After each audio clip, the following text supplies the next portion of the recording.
But anyway, yeah, Josh Gruen turned me in a creative writing class and told me I didn't have an ending to the story. It was 20 pages.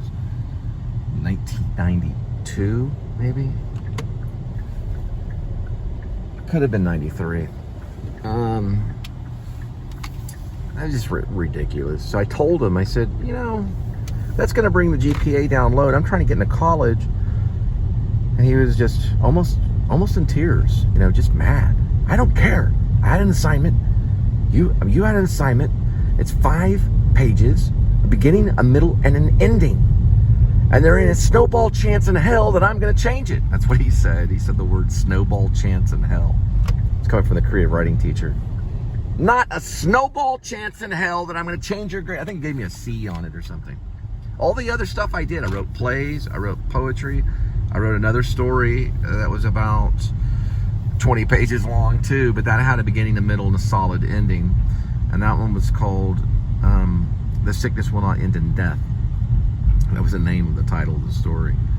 It's a long story, but it was about this crazy lady that lived in basically like a church tower. There were spires all around the church tower, like a gate that was dangerous to, you know, you couldn't climb over the gate. Well, it's about this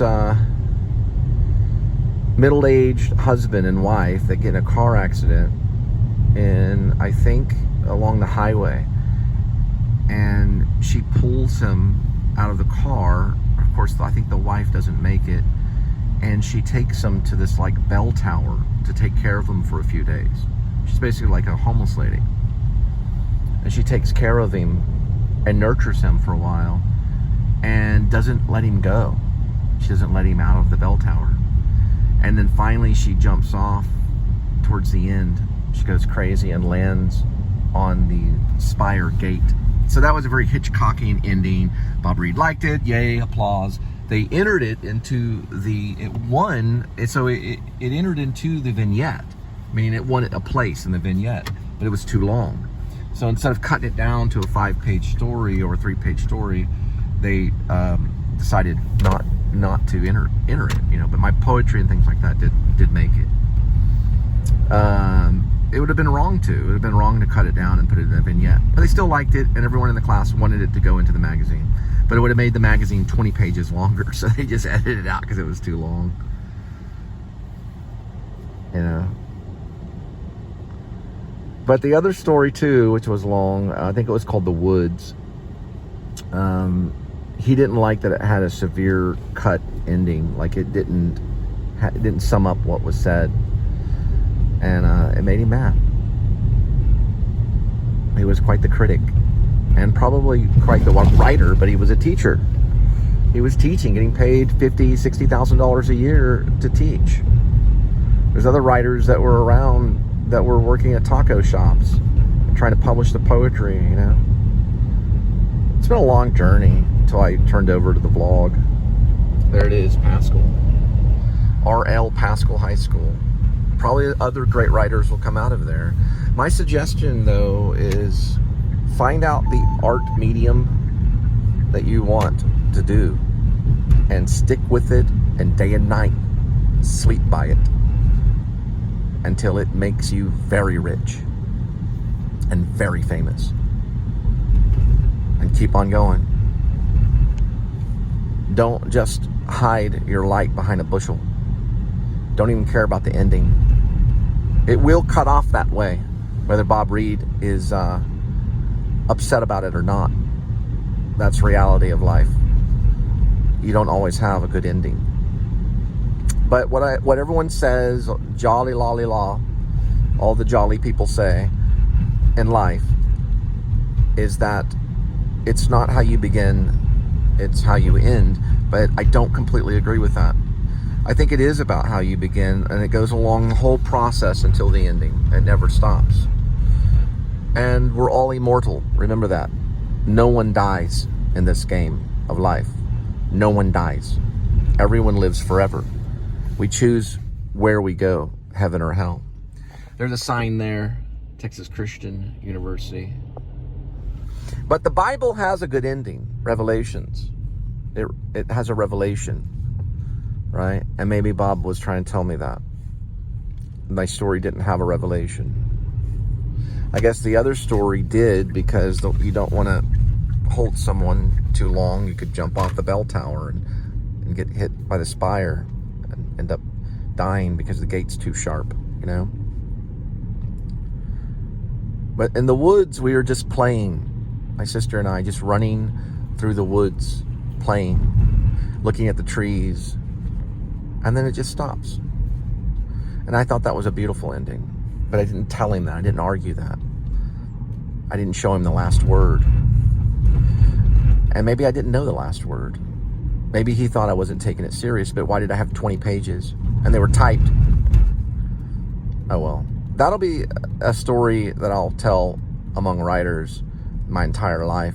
The argument between Bob Reed and I, the passionate teacher of creative writing. Which I would agree. I would say today, out of all my creative writing teachers, Bob Reed was by far the most passionate. And if he's still around, I hope he's listening. He was truly passionate. And he was also the one that introduced me to W.B. Yeats, or W.B. Yeats. I say Yeats, but I think it's also Yeats, W.B. Yeats. And The Second Coming, which is a poem you have to read. It's a rite of passage for any poet. You have to read it. You have to, you know. You'd be insane not to understand that the center... I don't really want to... I don't want to talk about it right now. But there's a falconer. There's a falcon that cannot hear the falconer. And the center cannot hold.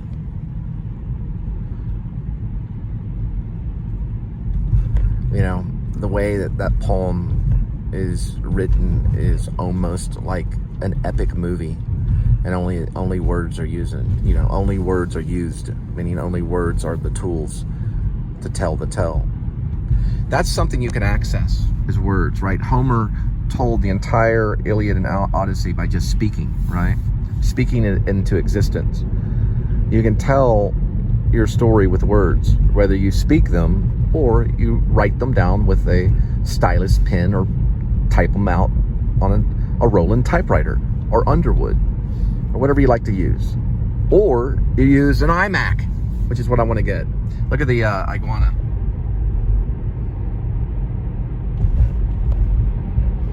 All right, Fort Worth ISD Farrington Field has Optimist Club for Christmas trees right here.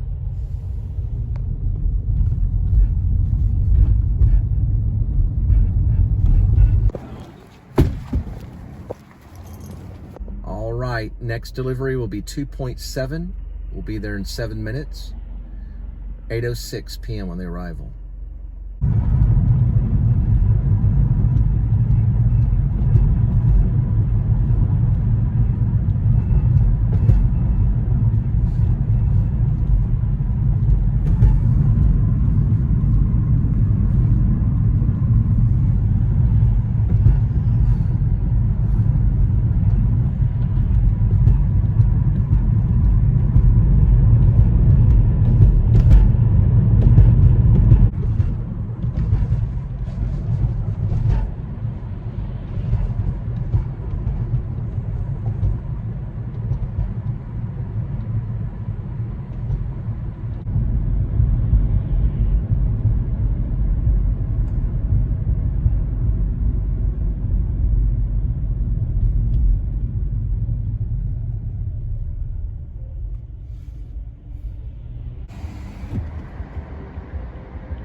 Family hear Christmas music.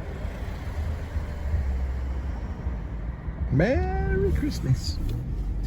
I hear Merry Christmas is quite the war cry for the existential. You wake them up, you just say Merry Christmas. We're right over here by the Masonic Lodge.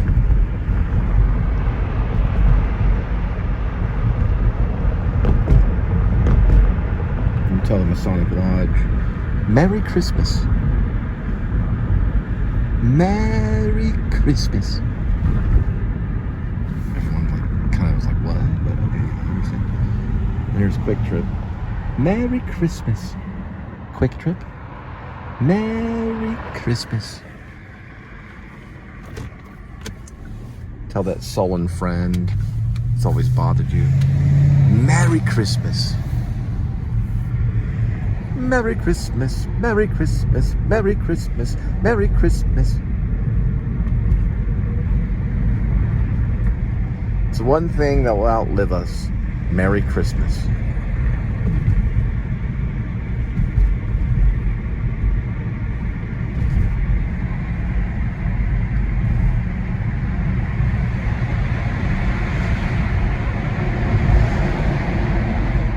Looks like the hospital's practicing Merry Christmas.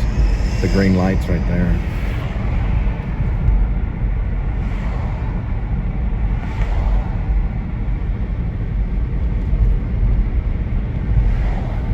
I might jump a taco. It used to be 99-cent tacos at Jack in the Box.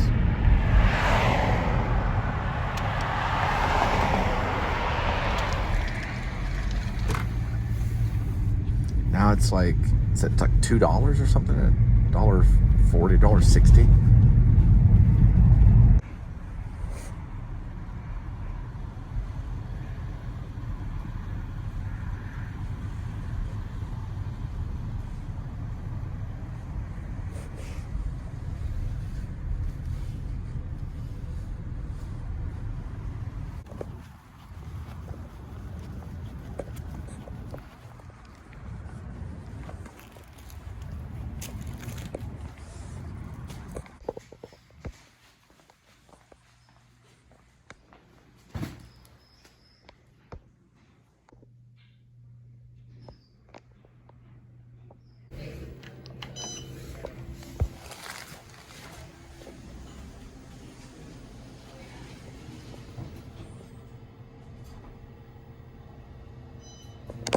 So usually they don't do this, but they said it was okay. It's a rehab. So we got a pizza.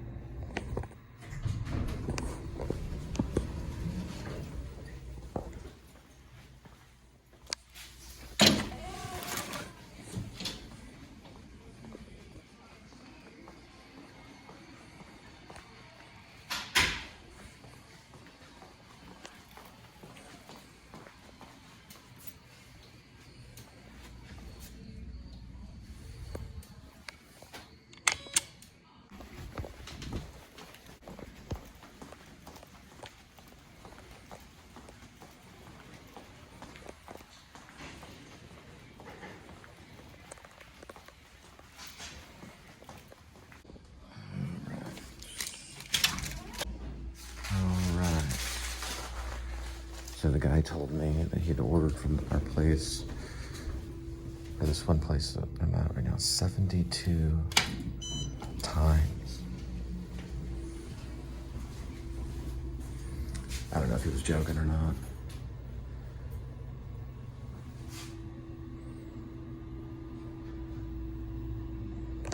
So it's quite a bit of times.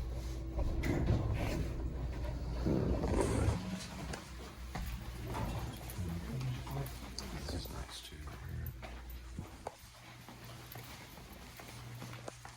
Got some Christmas decorative going on. Oh, missed it right there.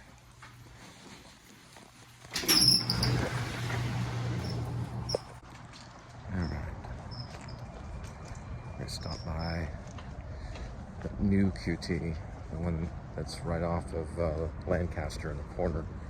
They just put up a few days ago. A lady from the Bronx works there, and get a refill, probably some Zero Coke and regular Coca-Cola, and then head back.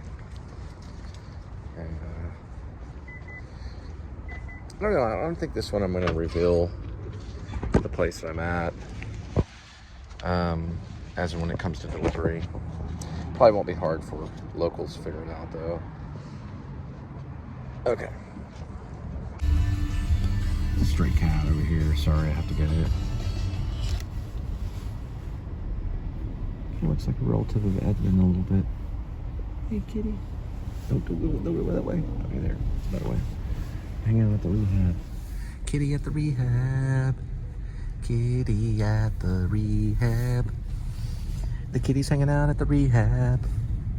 Oh, kitty's hanging out at the rehab. Little kitty. Summit, I think, leads roughly to it. Joy to the world.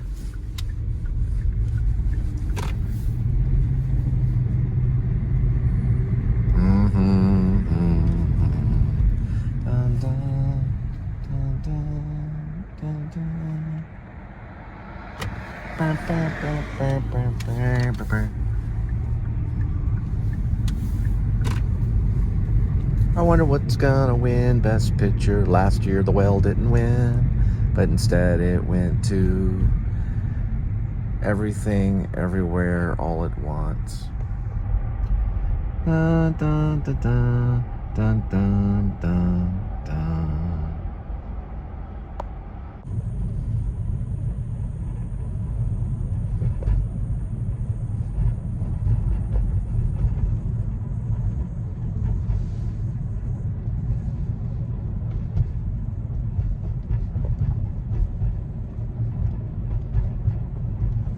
I think 7-Eleven's refills are like $1.07, and then QT's refills are $1.18. So I think we'll go by 7-Eleven down here.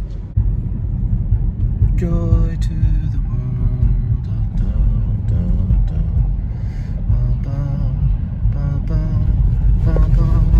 Bum, bum, bum, bum, bum, bum, bum, bum, bum, bum, bum, bum, bum, bum, bum, bum. Let heaven and nature sing. Let heaven and nature sing. Let heaven and nature. Let heaven and nature sing. Sorry, it's a redemption.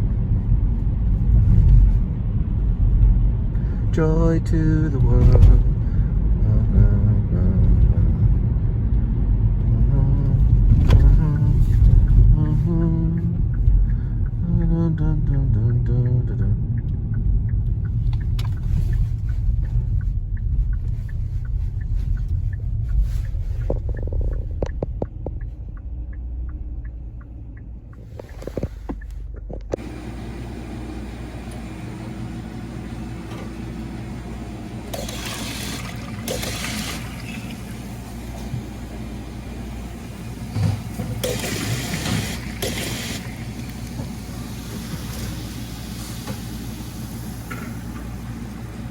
Another crazy show that's on Netflix is known as Evil Genius.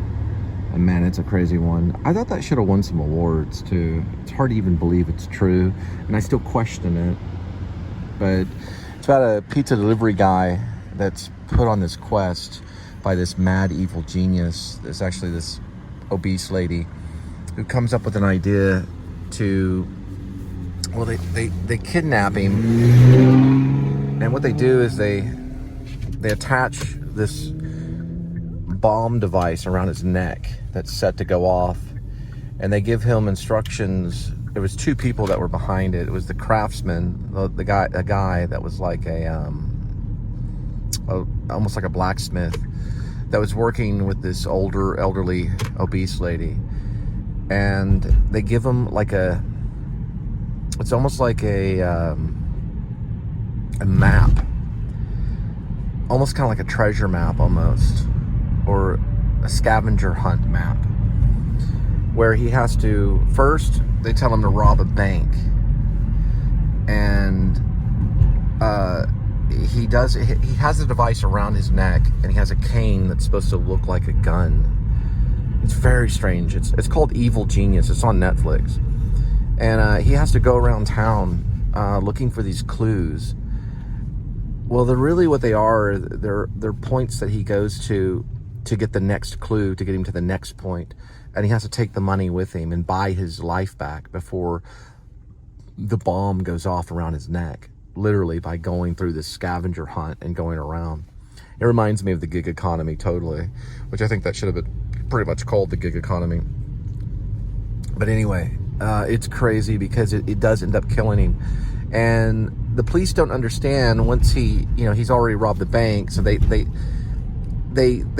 corner him and they have him kind of sit there with the device around his neck. They call bomb squad, the bomb squad to show up to remove the device around his neck, which is almost like a choke collar, almost like this huge mechanical collar. It's not really a choke collar, but it's very hard to describe what it is. And the director of Netflix, or not of Netflix, but the director of the show feels that the lady was an evil genius because she chose to kill, and she chose to do this to get the money from the bank that she felt owed her. And she was tried, and I think she was put in prison for murder. And it does go off. The bomb ends up going off, and it does end up killing him. The police can't save him because they don't have any device to remove it quick enough. The bomb squad couldn't get there quick enough. He tries to explain to them that if it runs out, the time runs out, the bomb will go off. And they just have him sit there until the bomb finally goes off and kills him. It's a real documentary. It's called Evil Genius. It's on Netflix, and it's very, very hard to believe. It's like another version of Saw. And this lady came up. It was from the mind of this obese lady that lived alone and hated, I guess, the government, or she wanted money. And she blamed the bank, and this is her way to get revenge. And she worked with the blacksmith that created this bomb device that went around this guy's neck. And it actually went on. I'm going to do more research on that to find out the area, the lady's name, the victim's name, everyone that was involved in it. I think they should do a follow-up story on that whole thing. It was an amazing, crazy, crazy, crazy story. Hard to watch. It's right there. The loose cat. He made it across, though. You can barely see him. So you notice in my show, I try to vlog every cat I come across. It is true. And if I did get if I became a director in Hollywood, which I hope to be, and we're on set, I would stop the set just to film the cat and let all the actors know. It's a true story. So if we were on set, we come across a cat or something, we would stop everything and I would film the cat. It's just something I do. So if we're ever filming and there's a cat that approaches, cameras go to the cat. Cat first, actor second. No, I wouldn't be that crazy, but I could be. I try to get every single cat I come across. I'm a cat lover. All right, guys, headed back. Little bit of delivery today. Tomorrow's a new day. God bless. Thanks for watching. Meow. Meow. This is where the famous attack happened. I don't want to go over that over and over again. It'd just be weary. I think they're still, I know secretly they have a good heart. They're good people. I've heard them play Christian music in there before. But anyway, all right. Don't want to get all too Jesus and stuff, but we are going to pass the Ridgemar Theater.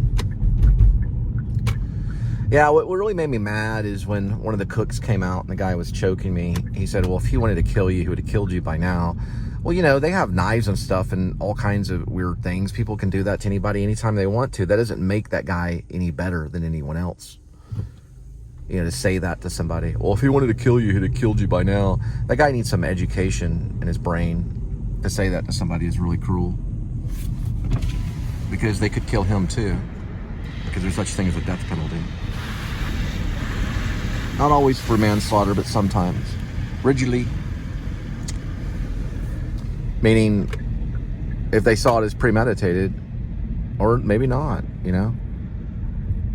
Don't ever want to do that to somebody, guys. You don't want to choke someone or get them in a chokehold for any reason at all unless it's scripted and it's in a movie. And then you want someone to watch that too. Make sure you have professionals there. As in cops on set. Some of this nice area of Fort Worth. These are really cool inflatables.